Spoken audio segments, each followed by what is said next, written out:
అందరికీ నమస్కారం. ఒకానొకప్పుడు ఒక అసురుడి అహంకారంతో దేవలోకం వణికిపోయింది. అప్పుడు మన విశ్వ పితామహుల తపస్సుతో విశ్వాన్ని రక్షించే ఒక శక్తి జన్మించింది. ఆ శక్తి, ఆ తర్వాత జరిగిన 6 రోజుల యుద్ధం, ఇవన్నీ స్కంద పురాణం చెబుతున్న ఒక మహోన్నత గాథలో ఉన్నాయి. అదే సుబ్రహ్మణ్య జననం. అయితే మనం సుబ్రహ్మణ్య షష్ఠి ఎందుకు జరుపుకుంటున్నామో కూడా తెలుసుకుందాం. మనందరికీ స్వర్గం అంటే తెలుసు కదా. స్వర్గం అంటే అసలు ఇష్టపడని వారెవరు? ఒకప్పుడు ఆ స్వర్గం పూల పరిమళాలతో నిండి ఉండేది. అలాంటి స్వర్గం ఒకరోజు తారకాసురుడు అనే రాక్షసుడి గర్జనతో భయంగా మారింది.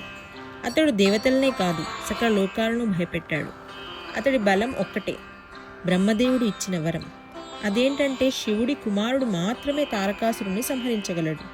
కాబట్టి దేవతలు చేసేదేమీ లేక శివుణ్ణి ప్రార్థిస్తూ విముక్తి కోసం ఆర్తిగా వేచి చూశారు. దేవతలందరూ వేచి చూసిన ఆ రోజు రానే వచ్చింది.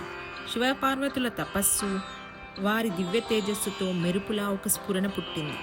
స్ఫురణ అంటే ఒక ప్రకాశపు జ్వాల. ఆ జ్వాలను అగ్నిదేవుడు చేతుల్లో తీసుకుని గంగాదేవి ద్వారా ప్రవహించి అది శరవణం అరణ్యంలో దివ్యంగా వెలిసిన ఆ జ్వాల 6 శిశువులుగా మారింది. 6 కృతికులు ఆ శిశువులను మాతృ ప్రేమతో పెంచి పోషించారు. పార్వతీదేవి ఆ 6 జ్ఞాన స్వరూపుల్ని ఒక్కరిగా ఏకత చేసింది. ఆ శిశువు ఒక్కరిగా మారిన తర్వాత తన కాళ్ళను నేలను నిర్మలంగా తాకిన వెంటనే ప్రపంచం తెలుసుకుంది రక్షకుడు వచ్చాడని. అతడే షణ్ముఖుడు, సుబ్రహ్మణ్యుడు, దేవసేనాధిపతి, మురుగన్ అంటే ధర్మస్వరూపుడైన కార్తికేయుడు. తన చేతిలో వేలు, హృదయంలో దైవధర్మం, కళ్ళలో జ్వలించే ధర్మాగ్ని, వీటన్నిటి సమాహారమే సుబ్రహ్మణ్యుడు. పెరిగిన సుబ్రహ్మణ్యుడు తారకాసురునితో యుద్ధానికి వెళ్తాడు. ఘోరమైన యుద్ధం చేసి తారకాసురుని వధించాడు. దేవతలు శాంతి పొందారు. కానీ ఇది ప్రయాణానికి ఆరంభం మాత్రమే. తారకాసురుని అంతం తర్వాత అతని సోదరులు సింహముఖుడు, శూరపద్ముడు దేవలోకాన్ని మరింత రౌద్రంగా దాడి చేశారు.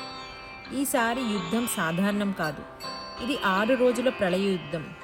అదే మనం స్కంద షష్ఠిగా జరుపుకుంటాం. షష్ఠి అంటే 6 రోజులు, 6 రణరంగాలు, 6 దుష్టశక్తుల సంహారాలు.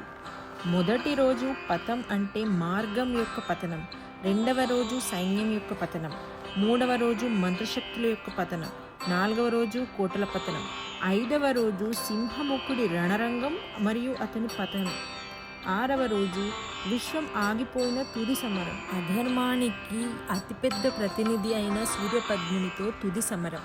పర్వతం అయినా చీల్చాడు, నాగం అయినా నశింపజేశాడు, తుఫాన్ అయినా శాంతం చేశాడు, అగ్నికుండలమైన నిలువరించాడు. సూర్యపద్ముణ్ణి 2 భాగాలుగా చీల్చాడు.